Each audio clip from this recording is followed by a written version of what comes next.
Bertugas menyampaikan informasi rahasia dan krusial pada zaman agresi militer Belanda II, merekalah para telik sandi.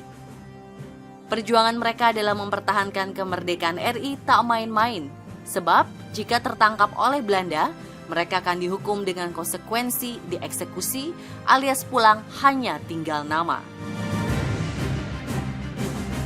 Simak informasi lengkapnya dalam segmen Hebatnya Pejuang Sandi dalam Mempertahankan Kemerdekaan RI.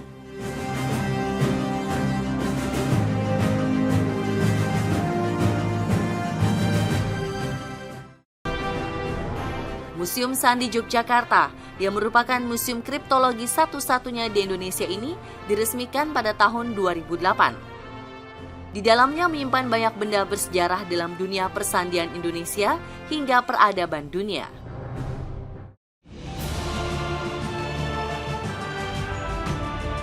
Kita tahu perjuangan kemerdekaan Indonesia tak lepas dari peran-peran penting para pahlawan negara. Sebut saja salah satunya adalah Bapak Proklamator Indonesia, sekaligus Presiden pertama Indonesia, Bapak Insinyur Soekarno.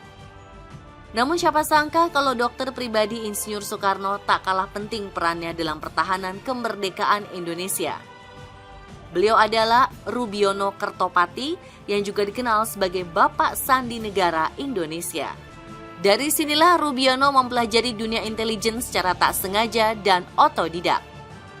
Dan saat pendudukan Jepang, beliau ke Australia bergabung di AIB, Allied Intelligence Bureau atau Biro Intelijennya Sekutu. Nah dari situlah beliau mendapatkan ilmu, gitu kan? Karena sering ngobrol mungkin dengan agen-agen intelijennya Sekutu yang dikirim ke Nederland Indies. Walau sempat dicurigai sebagai mata-mata Sekutu, Rubiono tetap bisa membuktikan bahwa di dalam darahnya mengalir darah Indonesia. Hingga akhirnya beliau dipercaya oleh Menteri Pertahanan Amir Syarifuddin untuk membuat sistem sandi negara saat Yogyakarta diserang Belanda pada tahun 1948 atau yang dikenal dengan agresi militer Belanda II. Kalau mengirimkan pesan, kalau hanya biasa saja, itu mudah sekali disadap sama pihak Belanda. Jadi mudah sekali, makanya dibentuk sebuah badan pemberitaan rahasia namanya Dinas Kode. Setelah mendapat mandat, Rubiono langsung melakukan tugasnya dengan membuat buku kode. Menariknya, buku kode ini ditulis Rubiono menggunakan tangan kanan dan kiri dalam waktu yang bersamaan.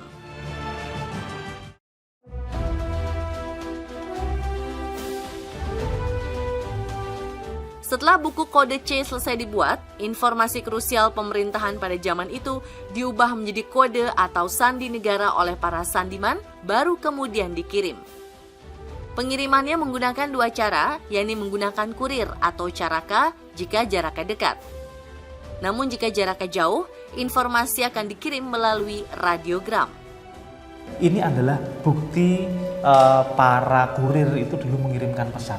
Salah satunya menggunakan alat bantu sepeda. Pesan-pesan tersebut biasanya untuk mengelabui ini bisa diselipkan di balik stang sepeda ini. Ya. Tapi ada kaitannya nggak Pak? Tadi kan saya masuk terus ngeliat kegiatan kurir mengirimkan berita. Tapi yang saya lihat ini kayak anak sekolah. Iya betul. Jadi zaman dulu di foto itu ada foto tentara pelajar yang ikut membantu perjuangan Republik. Dan mereka berusaha mencari jalan-jalan yang bukan jalan umum, ya istilahnya kalau kan jalan tikus. Jadi mereka harus menenteng sepeda ini, gitu kan. Intinya untuk menghindari patroli, patroli Belanda saat itu. Karena dulu kurir itu ibaratnya orang yang paling dicari, ya karena mereka membawa pesan-pesan rahasia. Jadi kalaupun tertangkap, terbukti dia kurir, langsung dieksekusi. Salah satunya adalah Ponijan, anak Merto Setomo yang saat itu masih berusia 15 tahun. Ponijan sempat menjadi utusan para perwira sandi untuk menyampaikan pesan rahasia. Meski ada perasaan takut, Ponijan dengan gigih menyusuri hutan seorang diri di malam hari dan tidak pernah sekalipun tertangkap tentara Belanda. Nah kalau yang pertama tadi kan kurir, kemudian yang kedua itu? Ya bisa menggunakan radiogram seperti yang kita dengar saat ini.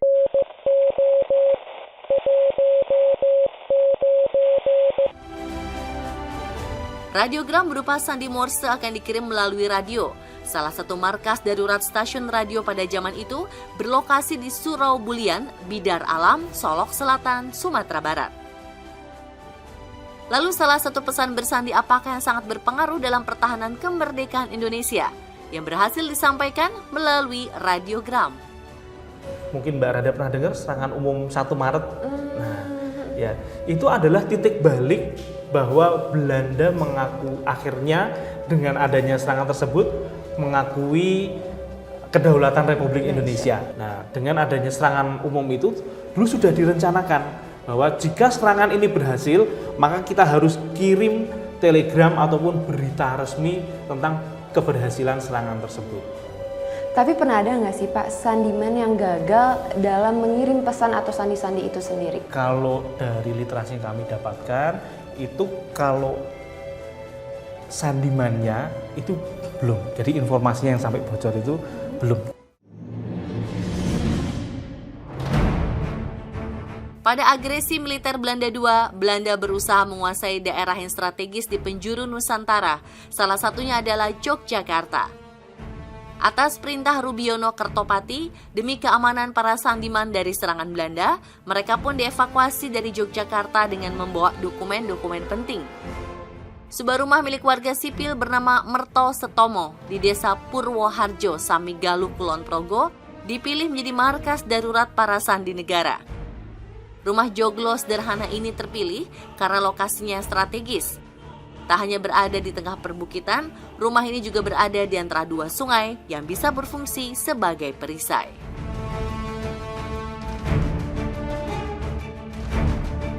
Rumah yang dijuluki dengan kamar sandi negara ini menjadi saksi bisu perjuangan Telik Sandi, menginskripsi dan mendeskripsi pesan rahasia dari para petinggi negara. Walau sudah dilakukan renovasi, namun ruangan di dalam rumah sandi masih sama persis dengan zaman ketika dijadikan markas darurat dahulu. Di meja ruang tengah inilah para sandiman bekerja mengubah informasi menjadi sandi negara. Meja dan kursi kayu yang berada di rumah sandi merupakan replika, namun meja dan kayu aslinya disimpan rapih di Museum Sandi Yogyakarta. Rumah sandi dijadikan sebagai markas darurat selama kurang lebih 7 bulan. Selama itu, keluarga Merto Setomo tetap menempati rumah ini dan turut membantu para perwira sandi. Tanpa peranan para Telik Sandi, bisa jadi kita tidak bisa menikmati kemerdekaan Indonesia seperti yang dirasakan saat ini. Walau mungkin kurang dikenal, jasa para Telik Sandi sangatlah penting, terutama pada masa agresi militer Belanda II. Terima kasih para Telik Sandi, jasamu akan selalu kami kenang selamanya.